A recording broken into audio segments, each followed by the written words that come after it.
petit crasseux. Comment va-t-on? Écoutez-moi ça, la tomate comme d'habitude. Hein. C'est un plaisir de vous faire ces petites vidéos comme d'habitude. Et aujourd'hui, on va parler d'un sujet un peu plus sérieux. Je vais parler de ma vie, si ça vous intéresse, bien évidemment. Salut si t'es nouveau et salut aux habitués. Anyway. On va parler d'un truc qui blesse un peu et peut-être que certaines personnes se reconnaîtront dans ce sujet. J'ai pris conscience que j'ai perdu 12 ans de ma vie, voire un peu plus. Dans le sens où, si je dois être honnête avec vous, je suis petit à petit en train de redécouvrir qui je suis. Je suis petit à petit en train d'accepter qui je suis, d'accepter ce que j'aime, d'accepter ce que je fais, accepter pourquoi j'aime certaines choses. Parce que, en fait, pendant longtemps dans ma vie, ce que j'aimais pour les gens autour de moi, ce n'était pas normal. Pour la façon dont j'étais, n'était pas normal. Mon comportement n'était pas le comportement qu'on attendait de moi, etc. Donc j'ai pris l'habitude un peu de me cacher, de ne plus librement m'exprimer, de ne plus librement être moi-même. Non, je ne suis pas gay ou quoi que ce soit, mais être gay n'est pas un problème, mais je suis hétérosexuel. Voilà, pour ceux qui se posent la question. Parce que vu vers où va la conversation, peut-être qu'on pourrait se dire c'est ça, mais je ne le suis pas, je suis hétéro. Mais je me suis rendu compte qu'en fait, je me suis perdue, en fait, parce que je voulais désespérément l'acceptation et la validation des personnes que j'aimais. Je voulais être vue comme quelqu'un de bien. Parce que toute ta vie, on te fait comprendre que c'est ça qu'il faut être. Il faut être quelqu'un de bien. Enfin, ce qui est vrai, hein, il faut être quelqu'un de bien. Mais la vision qu'on me donnait la définition qu'on me donnait de quelqu'un de bien n'était pas qui j'étais.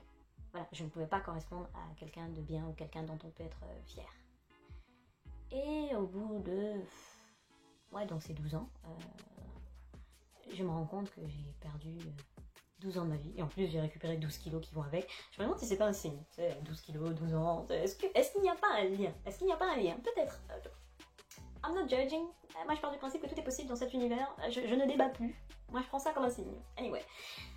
Donc, 12 ans de ma vie. Et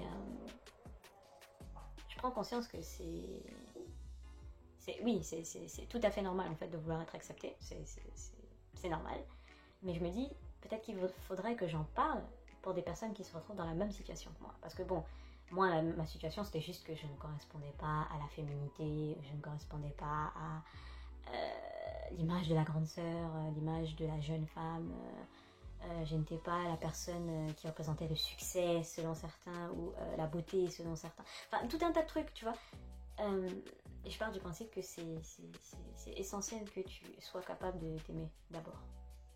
Moi, mon principal problème, c'est que je ne me suis jamais aimée. Jamais. J'ai toujours pris parti de me dire que si les personnes autour de moi n'étaient pas capables de m'aimer, c'est qu'il y avait un problème avec moi. Et donc, du coup, par principe, j'aimais plus les gens autour de moi que moi-même. Donc, pendant 12 ans, j'ai passé mon temps à essayer d'être acceptée et de faire plaisir, en fait, aux autres. Tous mes choix ont été axés dans ça, en fait. Dès qu'il y avait une décision un peu importante à prendre, le premier axe sur lequel je me concentrais, inconsciemment, c'était partiellement inconsciemment, il y a quand même une partie de moi qui avait conscience, était le besoin d'acceptation et de validation. Mais ça allait très loin, parce que je suis quand même arrivée à des niveaux de stress tellement élevés que j'en suis tombée malade.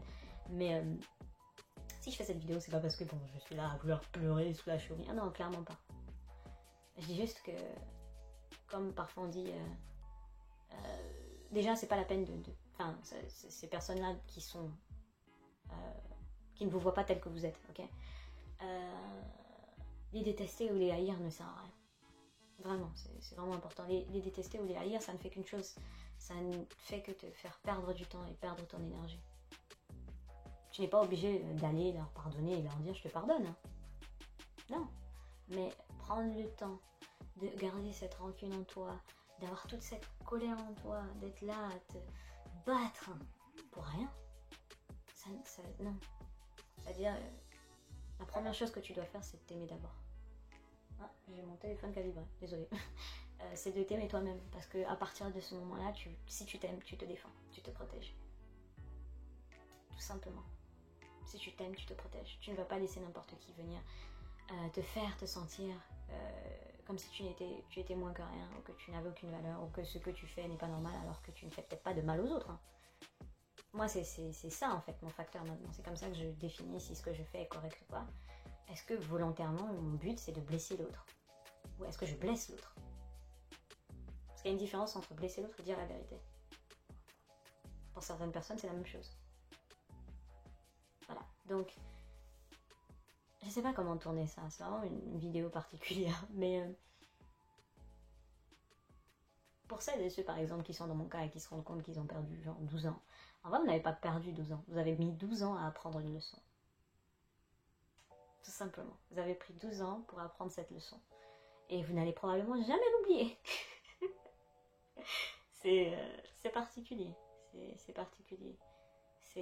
En fait, avec le temps, tu prends conscience que tout ce que tu vis, en fait, est une leçon. Chaque chose que tu vis, chaque chose que tu vois, chaque personne que tu rencontres est une leçon. Et certaines sont plus douloureuses que les autres. Et parfois, je me demande à quoi aurait ressemblé ma vie si j'étais bi ou gay ou trans ou autre chose. Le niveau de stress que j'aurais pu vivre aurait été tellement plus grand. Et c'est pour ça que j'ai tellement de respect pour eux. J'ai tellement de respect pour eux parce que malgré tout ce qu'ils subissent, ils ont le courage d'être eux-mêmes.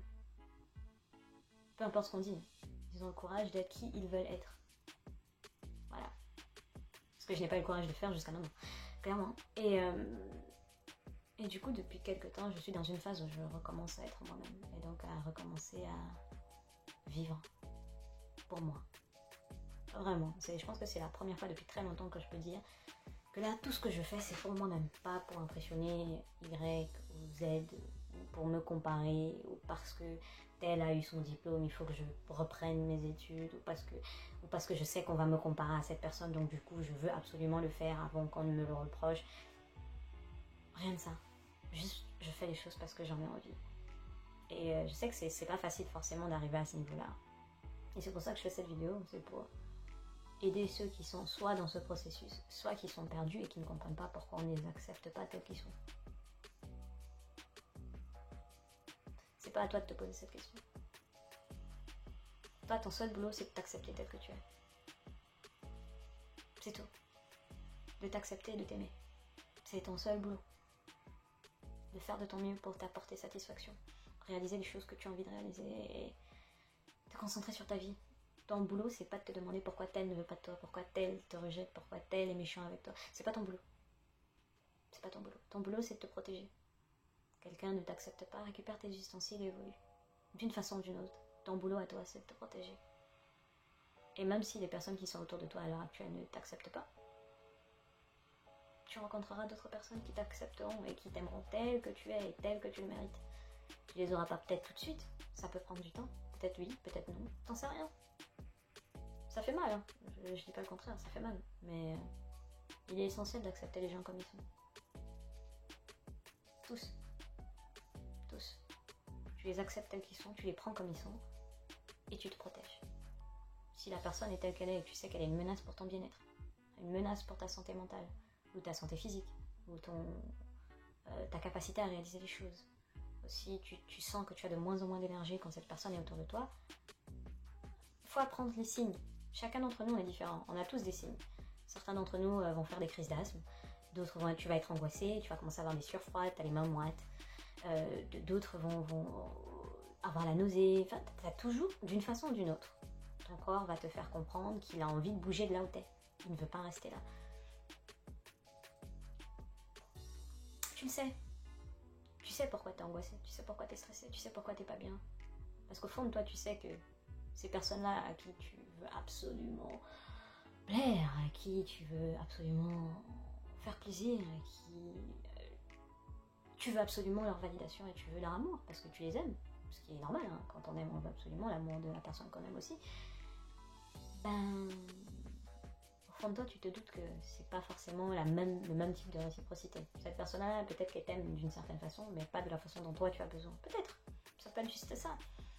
Parce que comme moi j'ai réalisé qu'on est tous sur la même planète. Mais on ne vit pas tous la même vie. Et on ne vit pas tous dans la même réalité. À partir du moment où tu acceptes cette information, tu acceptes que la personne, même quelqu'un qui a grandi dans la même maison que toi, n'aura pas les mêmes expériences et le même vécu. Peut-être que toi, tu auras des affreux souvenirs, tu auras hâte de partir de là, et la personne à côté, elle kiffe. Elle vit sa meilleure vie. c'est pas pour autant que ce que tu ressens n'est pas valide. Tu ne fais pas des films. Vraiment, si tu te sens mal, que même ton corps réagit, c'est qu'il est temps de récupérer tes ustensiles et d'évoluer. C'est ce que j'ai fait. J'ai fait le choix maintenant de me choisir. Et c'est pas simple. Parce que tu as des passages à vide, tu as la peur, le stress. Tu te remets en question. Tu te demandes est-ce que je m'y suis peut-être mal pris. Tu recommences à refaire toute ta vie en imaginant si tu avais fait d'autres choses à la place de ce que tu as fait. Comme si tu pouvais revenir dans le passé. Pour l'instant, on n'a pas tous des voitures de retour vers le futur, ok? On est tous dans la sauce. Donc, ouais, c'est particulier. C'est une situation où tu te dis, voilà. Donc, que tu sois dans une situation, peu importe le justificatif de rejet ou le justificatif de ta situation dans laquelle tu te retrouves, où tu as conscience que tu te bats, mais pas pour toi-même, c'est pas nous, en fait. C'est pas nous. C'est-à-dire, ton premier amour, c'est supposé être toi-même. C'est pas quelque chose qu'on dit suffisamment. Mais ton premier amour, c'est supposé être toi-même. Tu dois d'abord te choisir. À moins que tu aies des enfants. Parce que bon, là, ça devient particulier. Parce que généralement, l'instinct maternel et paternel sont supposés être installés quand tu as des enfants. Enfin, en tout cas, je te le souhaite. Et généralement, la réponse devient compliquée. Parce que quand c'est ton enfant, tu pourrais être capable de te sacrifier pour l'enfant. Genre physiquement, réellement, si tu as le choix pour sauver ton enfant, tu n'hésiteras pas. Donc là, on est dans une situation bien évidemment particulière. Mais hormis ça, tu passes avant, toujours. Bref, je pense que je vais arrêter cette vidéo là. Et j'espère vraiment que vous allez bien. J'espère que vous tous vous allez bien. Je vous le souhaite en tout cas. Et je vous souhaite que 2021 se termine bien. Et que notre cousin Corona Vivi arrête de nous fatiguer. Merci. Et on est ensemble par les liens capillaires. Que la grâce vous accompagne.